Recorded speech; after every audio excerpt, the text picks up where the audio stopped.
ನಜೀರ್ ಅಹಮದ್ ಅವರು ಇನ್ಸಾಲ್ವೆನ್ಸಿ ಆಗಿದ್ದಾರೆ ಅಂತ ಮಾಧ್ಯಮಗಳಲ್ಲಿ ನಾವು ಕೇಳಿದ್ದೀವಿ. NCLT ಅವರು ಇವರು ಇನ್ಸಾಲ್ವೆನ್ಸಿ ಅಂತ ಡಿಕ್ಲೇರ್ ಮಾಡಿದ್ದಾರೆ. ಅವ್ರು ಯಾರು ಇವ್ರನ್ನ NCLT ಇಂದ ಇನ್ಸಾಲ್ವೆನ್ಸಿ ಅಂತ ಡಿಕ್ಲೇರ್ ಮಾಡೋರು? ಇದು ಒಂದು ಪ್ರೀ ಪ್ಲ್ಯಾಂಡ್ ಕೇಸ್ ಆಗಿದೆ. ಇವ್ರಿಗೆ ಸಾಲ ಪಡಿಬೇಕಾದ್ರೆ ಆ ಸಾಲ ಪಡೆದವಾಗ ಎಲ್ಲಿ ಹೋಗಿದೆ ದುಡ್ಡು? ಇವರು ಸಾವಿರಾರು ಕೋಟಿ ಆಸ್ತಿನ ಇಲ್ಲಿಂದ ಸಾಲ ಪಡೆದು ಬೇರೆ ಕಡೆ ಇನ್ವೆಸ್ಟ್ ಮಾಡಿ ಆಸ್ತಿ ಮಾಡಿದ್ದಾರೆ ಅಂತ ಮಾಹಿತಿ ಇದೆ. ED ಅಥವಾ CBIನವ್ರು ಬಂದು ಇವರ ಹಣದ ವ್ಯವಹಾರನ ಚೆಕ್ ಮಾಡಿದ್ದಲ್ಲಿ ಸಾಲ ಪಡೆದವಾಗ ಆ ಸಾಲದ ಹಣ ಎಲ್ಲಿಗೆ ಹೋಯ್ತು? ಆಮೇಲೆ ಇವರು ಒತ್ತೆ ಇಟ್ಟಿರುವಂಥ ಆಸ್ತಿ ಎಷ್ಟು? ಇವತ್ತು ಒಂದು ರೈತ ಅಥವಾ ಒಂದು ಸಾಮಾನ್ಯ ಪ್ರಜೆ, ಈ ದೇಶದ ಪ್ರಜೆ 100 ರೂಪಾಯಿ ಅಥವಾ 10 ರೂಪಾಯಿ ಸಾಲ ಇಟ್ಟಿದ್ರು ಸಹ ಅವನಿಗೆ ನೋಟಿಸ್ ಕೊಡ್ತಾರೆ. ಒಂದು ಮೊಬೈಲ್ದು EMI ಕಟ್ಟಕ್ಕಾಗಲಿಲ್ಲ ಅಂತಂದರೆ ಹೀನಾಯವಾಗಿ ಮಾತಾಡ್ತಾರೆ, ಬೇಕಾದ್ದೆಲ್ಲ ಮಾತಾಡ್ತಾರೆ, ಪೊಲೀಸರನ್ನ ಕಳಿಸ್ತಾರೆ ಮನೆಗಳ ಹತ್ರ. ಇವತ್ತು 1450 ಕೋಟಿ ಸಾರ್ವಜನಿಕರ ಹಣನ ಗುಳುಂ ಮಾಡಿಬಿಟ್ಟು ಏಕಾಏಕಿ ನಾನು ಹ್ಯಾಂಡ್ಸ್ ರೈಸ್ ಮಾಡಿದ್ದೀನಿ ಅಂತಂದರೆ ಈ ಸರ್ಕಾರಗಳಿಗೆ ನಾಚಿಕೆ ಆಗಬೇಕು. ಅದರಲ್ಲೂ ಈ ಜಿಲ್ಲೆ ಜನಪ್ರತಿನಿಧಿಗಳು ಯಾರೂ ಮಾತಾಡ್ತಾ ಇಲ್ಲ 1500 ಕೋಟಿ ಎಲ್ಲೋಯ್ತು ಅಂತ. ಒಂದು ವೇಳೆ ಇವರಿಗೆ ನಿಜವಾಗ್ಲೂ 1500 ಕೋಟಿ ಹೋಗಿದ್ರೆ ಇವರ ಆಸ್ತಿಗಳು ಬೇರೆ ಬೇನಾಮಿ ಹೆಸರುಗಳಲ್ಲಿ ಆಸ್ತಿಗಳು ಮಾಡಿದ್ದಾರೆ. ಆಮೇಲೆ ಆ ದುಡ್ಡು ಮೂಲ ಎಲ್ಲಿದೆ?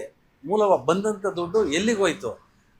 ಮೊನ್ನೆ ನಾನು ಮಾಧ್ಯಮದಲ್ಲಿ ಕೇಳ್ಪಟ್ಟೆ, ಅವರು ಇನ್ವೆಸ್ಟ್ ಮಾಡಿ ಸಾರ್ವಜನಿಕರಿಗೆ ಕರೋನಾದಲ್ಲಿ ಸಂಬಳಗಳು ಕೊಟ್ಟರು ಅಂತ ಎಲ್ಲ ಹೇಳ್ತಾ ಇದ್ದಾರೆ.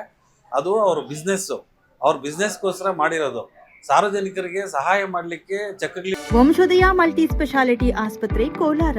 ಇಲ್ಲಿ ಅತ್ಯಾಧುನಿಕ ತಂತ್ರಜ್ಞಾನವನ್ನ ಬಳಸಿ ಎಲ್ಲಾ ಮೂಳೆ ಸಂಬಂಧಿ ಕಾಯಿಲೆಗಳಿಗೆ ಪರಿಹಾರ ಸಿಗುತ್ತದೆ. ಮೊಣಕಾಲು ನೋವು, ಬೆನ್ನು ನೋವು, ಸ್ಪೋರ್ಟ್ಸ್ ಸಂಬಂಧಿ ಸಮಸ್ಯೆಗಳು, ಮೂಳೆ ಮುರಿತ, ಸ್ಪೈನ್ ಶಸ್ತ್ರಚಿಕಿತ್ಸೆ, ಜಾಯಿಂಟ್ ರೀಪ್ಲೇಸ್ಮೆಂಟ್ ರೀತಿಯ ಎಲ್ಲಾ ಮೂಳೆ ಸಂಬಂಧಿ ಚಿಕಿತ್ಸೆಗಳಿಗಾಗಿ ಸಂಪರ್ಕಿಸಿ 72707270 ವಂಶೋದಯ ಆಸ್ಪತ್ರೆ ಕೋಲಾರ. ಇಟ್ಕೊಂಡೇನು ನಿಂತ್ಕೊಂಡಿರ್ಲಿಲ್ಲ, ಬನ್ನಿ ನಾನು ಕೊಡ್ತೀನಿ ನೀವು ಖರ್ಚು ಮಾಡಿ ಅಂತ. ಕೆಲಸ ಮಾಡಿಸ್ಕೊಂಡಿದ್ದಾರೆ, ಸಂಬಳ ಕೊಟ್ಟಿದ್ದಾರೆ. ಕೆಲಸ ಮಾಡಿಸ್ಕೊಳ್ಳದೆ ಯಾರಿಗೂ ಸುಮ್ಮನೆ ಏನು ದುಡ್ಡು ಕೊಟ್ಟಿಲ್ಲ. ವ್ಯಾಪಾರ ಮಾಡಬೇಕಾದ್ರೆ ಅವೆಲ್ಲ ಸಹಜ. ಇವತ್ತು ನಷ್ಟ ಆಗಿದೆ ನನಗೆ ಅಂತ ಹೇಳಿ ದುಡ್ಡನ್ನ ಡೈವರ್ಟ್ ಮಾಡಿದ್ದಾರೆ ಅನ್ನೋ ಮಾಹಿತಿ ಇದೆ. ನಾನು ಆಗ್ರಹ ಪಡಿಸ್ತಾ ಇದ್ದೀನಿ. CBI ಮತ್ತು ED ಅವರಿಗೆ ಪತ್ರನೂ ಸಹ ಬರಿತಾ ಇದ್ದೀನಿ. ಇವರನ್ನ ಹಣದ ವ್ಯವಹಾರನ ತನಿಖೆ ಮಾಡಿ, ಇವರು ಬೇರೆ ಮಕ್ಕಳ ಹೆಸರಲ್ಲಿ, ಅವರ ಶ್ರೀಮತಿಯವರ ಹೆಸರಲ್ಲಿ ಆಸ್ತಿ ಮಾಡಿದ್ದಾರೆ ಅನ್ನುವಂಥ ಮಾಹಿತಿ ಇದೆ. ಈ ಬಗ್ಗೆ ತನಿಖೆ ಮಾಡಲಿ ಅಂತ ಆಗ್ರಹ ಪಡಿಸ್ತಾ ಇದ್ದೀನಿ. BJP ಅವರಾಗಲಿ ಕಾಂಗ್ರೆಸ್ ಅವರಾಗಲಿ ಯಾರೂ ಇವ್ರ ವಿರುದ್ಧ ಇವರು ಮಾತಾಡ್ತಾ ಇಲ್ಲ. ಅವ್ರ ಬಾಯಿಗೆ ಏನು ಬಂದಿದೆ ಅಂತ ಗೊತ್ತಿಲ್ಲ, ಎಲ್ಲ ಬಿಗಗಳು ಹಾಕೊಂಡು ಕೂತಿದ್ದಾರೆ. 1500 ಕೋಟಿ ಅಂದರೆ ಸಾಮಾನ್ಯ ಅಲ್ಲ, ಬಡವ್ರದ್ದು ಬೆವರೋದು. ಬ್ಯಾಂಕಲ್ಲಿ ಹೋಗಿ ನಾವೆಲ್ಲ FD ಮಾಡಿರ್ತೀರಿ ಅಥವಾ ದುಡ್ಡಿಟ್ಟಿರ್ತೀವಿ, ಆ ದುಡ್ಡು ಸಾರ್ವಜನಿಕರ ಹಣನ ಮತ್ತೆ ನಿಮಗೆ ಸಾಲ ಅಂತ ಕೊಟ್ಟರೆ ನೀವು ಈ ರೀತಿ ಜನರಿಗೆ ಚಳ್ಳೆ ಹೆಣ್ಣು ತಿನ್ನಿಸಿ ಮೋಸದಿಂದ ನಾನು ಇನ್ಸಾಲ್ವೆನ್ಸಿ ಅಂತ ಹೇಳ್ತಾ ಇದ್ದೀರಿ. ಇದು ನಂಬಂಥದ್ದು ಅಲ್ಲ, ನಿಮಗೆ ಶೋಭೆ ತರೋಂಥದ್ದು ಅಲ್ಲ. ದಯವಿಟ್ಟು ಸಂಬಂಧಪಟ್ಟವರು ಇವ್ರ ಮೇಲೆ ಕ್ರಮ ತಗೋಬೇಕು.